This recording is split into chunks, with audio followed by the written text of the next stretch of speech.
Chris Eubank Jr. settled the score with Liam Smith in their rematch. To my satisfaction, at least. There are some people like Simon Jordan, Liam Smith himself, a few other people calling for a trilogy fight, and they're basing this on the idea that Liam Smith was physically compromised somehow. Well, it's not a fight that I would want to see anytime soon, a trilogy fight between them, because even if Liam Smith was physically compromised in the rematch, the fight was so one-sided from a technical and tactical point of view that even a fully fit Liam Smith, in my estimation, wouldn't have done much better. Eubank Jr. made the adjustments necessary from the first fight, shut down Liam Smith's offense, and was able to penetrate his defense and make the fight one-sided. So no need to run it back as far as I'm concerned anytime soon. And this whole thing about Liam Smith rolling his ankle in round 2, it's now been confirmed by multiple different people that Liam Smith always rolls his ankles in fights and even in sparring, and it doesn't normally cause him an issue. Confirmed by Natasha Jonas, confirmed by Eddie Hearn, his former promoter, and he picked Liam Smith to win the fight. And it was kind of confirmed by Liam Smith himself, who said, "I've always had messed up ankles." So we're not going to use that second round ankle roll as an excuse for the way he performed, because he always rolls his ankles in, if not all, then most of his fights, according to many people, according to several of the people that commented on my previous video. So let's get past that and forget about that excuse. Then there's people who say, oh, there must have been something wrong with Liam Smith because he wasn't throwing any punches.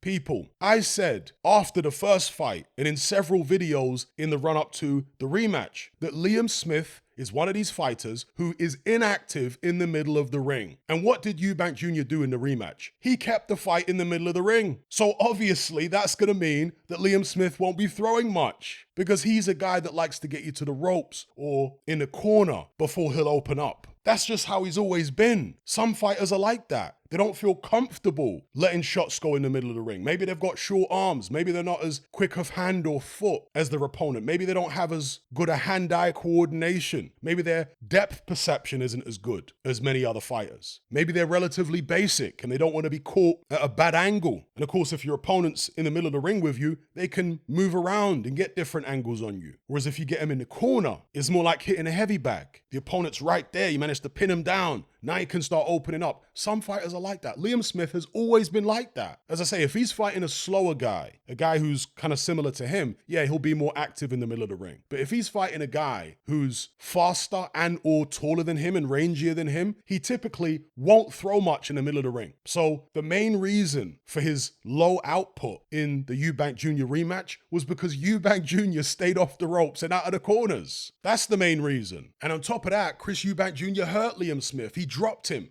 As low as Liam Smith's punch output was from the beginning, it became even lower after the knockdown because now he's worried about being hurt. He knows Eubank has the height, the reach, the speed, and the power to get to him, and the bravery to actually punch through his guard, stand there and throw several shots until one gets through. So it changed Liam Smith's mindset at that point, because there may have come a time in the fight, if he hadn't been hurt, when he would start to get more active in the middle of the ring out of necessity. But Eubank shut that down too by hurting him, by dropping him in that fourth round. So any ideas he may have had about, okay, let me start throwing a little bit more in the center of the ring? Nah, think again. And let me just be clear here. I'm not saying Liam Smith was 100% in the rematch. I'm saying that in my view, even if he was 100% based upon what I saw, it wouldn't have made that much of a difference. The outcome, certainly the result, would have been the same. That's my view. Because tactically, stylistically, athletically, technically, Eubank just shut him down. I think that the Smith team are overplaying the significance of any weight cut, ankle issue, etc., etc. Just like Eubank Jr. overplayed the significance of certain things in the first fight. It's what fighters tend to do. So let's put these excuses to bed and just give credit to the person who won. Just like I gave Liam Smith credit in the first fight for beating Eubank Jr. And in fact, let's talk about that. You're seeing a resurgence of these people claiming that Eubank lost the first fight because of some kind of fluke. Well, there was certainly no fluke. The reason he lost the first fight is because he made a defensive error, a defensive misjudgment. Instead of doing what he did in the second fight, which is to stay off the ropes, stay out of the corners, and tie Liam Smith up and push him back to the middle of the ring, he instead decided to start shoulder rolling on the ropes, and he got himself caught. That's why he lost. So there was no lucky punch. There was no luck about Liam Smith's first victory. It was simply a mistake by Eubank Jr. that Liam Smith capitalized on. And then, of course, you got these other people coming out the woodwork again,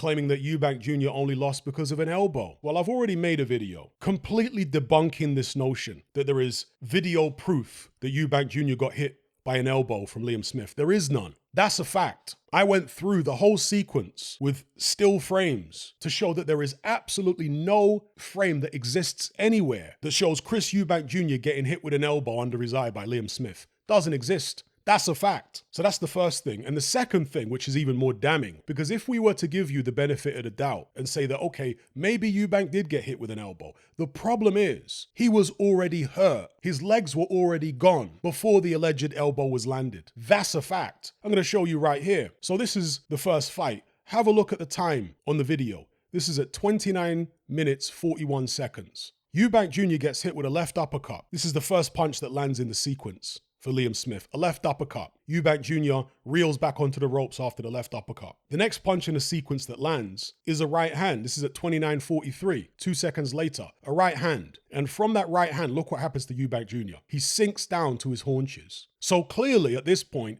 Eubank Jr. is gone. Again, the first punch that lands is at 29:41.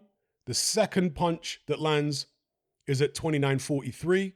And from that punch, he sinks down to his haunches. He nearly goes down. He's gone. This is before the alleged elbow. This is why those of you who say Eubank Jr. only lost because of an elbow are imbeciles. How do you explain the fact that 2 clean punches landed and had Eubank Jr. gone if it was only because of an elbow? How stupid do you have to be?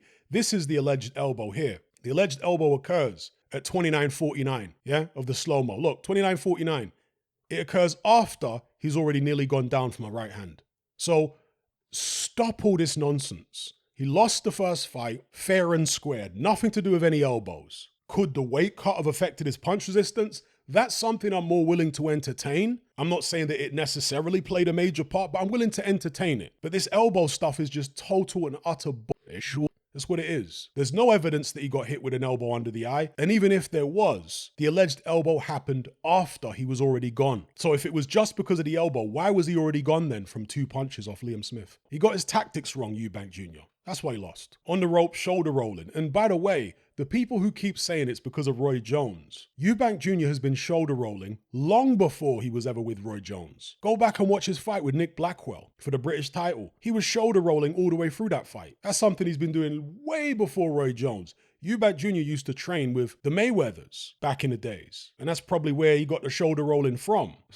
Nothing to do with Roy Jones. Now, Roy Jones didn't stop him doing it. We can definitely say that. But who's to say Bomac would have stopped him doing it if he'd been with Eubank Jr. going into the first Liam Smith fight? We could all see that that shoulder roll got him into trouble against Liam Smith. So even Roy Jones would have told him, don't do that again in the rematch.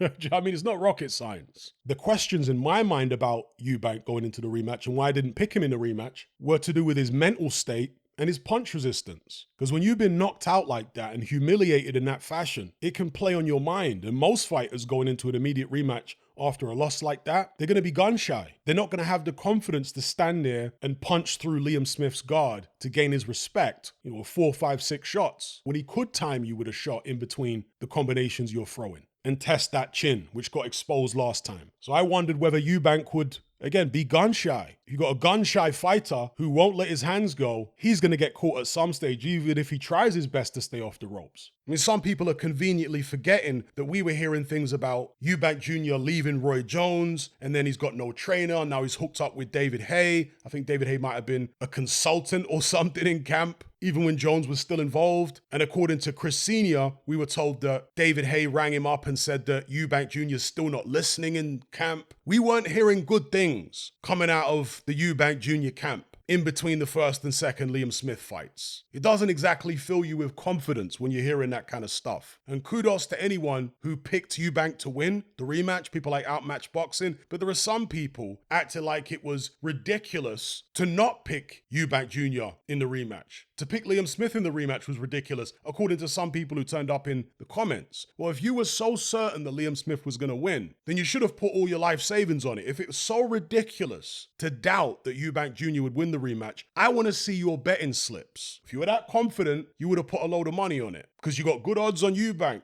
for that rematch. Good odds. Let me see your betting slip. taking credit for the right prediction, that's fine. But going overboard and saying, oh, all these people thinking that Liam Smith was going to win, how ridiculous. Yeah, show me a betting slip or shut up. So anyway, just wanted to set a few things straight, set a few idiots straight, bring some sense into the discourse, and dispel a lot of these silly narratives that are flying around. And again, if Liam Smith can come back and get some wins, maybe down the line, a trilogy fight might be viable, might appeal to me somewhat. But based on what I saw in the second fight, the skill gap, never mind about Liam Smith was physically compromised, the tactics and the skill gap was too big, in my opinion, for even a fully fit Liam Smith to bridge at this stage. Anyway, I'll leave it there.